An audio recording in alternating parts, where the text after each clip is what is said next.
যখন কোনো বান্দা সূরা ফাতিহার একটা করে আয়াত বলে আলহামদুলিল্লাহি রাব্বিল আলামিন, সঙ্গে সঙ্গে আল্লাহ জবাব দিয়ে বলেন হামিদানি আবদি, বান্দা তুই আমার প্রশংসা করলি।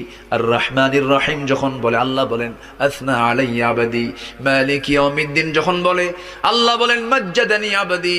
এরপরে যখন বলে ইয়াকা না'বুদু ওয়া ইয়াকা নাস্তাঈন পর্যন্ত যখন বলে আল্লাহ বলেন বান্দারে তুই আমার কাছে কি চাস, প্রাণ খুলে চারে বান্দা।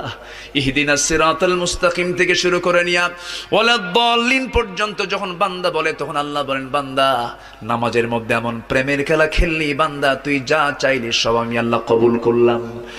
ওই বান্দা যখন রুকুতে যায় আল্লাহ তখন অস্থির হন। ওই বান্দা যখন সিজদায় যাওয়ার জন্য প্রস্তুতি নাই, সমস্ত ফেরেশতাকে ডাক দিয়ে বলেন ও ফেরেশতারা, এই বান্দাগুলো আমাকে দেখলো না, রাসূলকে দেখলো না, কোরআনকে দেখে হাদিসকে বিশ্বাস করে আমাকে খুশি করার জন্য তার সবচেয়ে সম্মান